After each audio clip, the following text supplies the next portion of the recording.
সরকারি চাকরিজীবীদের বহুল প্রতীক্ষিত নতুন পে স্কেল আবারও অনিশ্চয়তার মুখে। আগস্টে গেজেট প্রকাশের যে আভাস দেওয়া হয়েছিল তা আপাতত বাস্তবায়ন হচ্ছে না। প্রধানমন্ত্রীর নির্দেশে বিষয়টি আরও গভীরভাবে পর্যালোচনার সিদ্ধান্ত নেওয়া হয়েছে। ফলে নতুন বেতন কাঠামো নিয়ে অপেক্ষার প্রহর আরও দীর্ঘ হচ্ছে। সচিবালয়ে প্রধানমন্ত্রীর সভাপতিত্বে অনুষ্ঠিত উচ্চপর্যায়ের বৈঠকে সরকারের আর্থিক সক্ষমতা, রাজস্ব আদায়, বৈশ্বিক অর্থনৈতিক চাপ এবং সম্ভাব্য ব্যয় নিয়ে দীর্ঘ আলোচনা হয়। বিশেষ করে মধ্যপ্রাচ্যের অস্থিরতায় জ্বালানির আন্তর্জাতিক বাজারে মূল্যবৃদ্ধির ঝুঁকিও বিবেচনায় নেওয়া হয়েছে। এসব বাস্তবতা সামনে রেখেই সরকার চূড়ান্ত সিদ্ধান্তে পৌঁছাতে আরও সময় নিচ্ছে। অন্যদিকে আন্তর্জাতিক মুদ্রা তহবিল IMF নতুন ঋণ কর্মসূচির আলোচনায় অন্তত 2 বছর নতুন পে স্কেল স্থগিত রাখার পরামর্শ দিয়েছে বলে জানা গেছে। তবে সরকার সেই সুপারিশে রাজি নয়, বরং কিছুটা বিলম্ব হলেও নতুন বেতন কাঠামো বাস্তবায়নের অবস্থানেই রয়েছে। এখানেই গল্পে আসে টুইস্ট।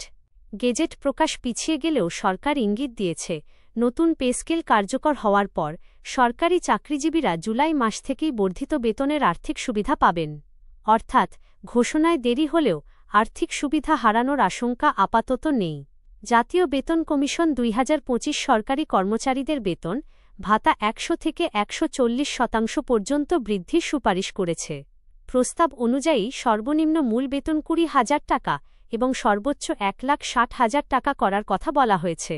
তবে এসব সুপারিশ বাস্তবায়নে সরকারের অতিরিক্ত প্রায় 1,06,000 কোটি টাকা ব্যয়ের হিসাব সামনে এসেছে, যা সিদ্ধান্ত গ্রহণকে আরও জটিল করে তুলেছে।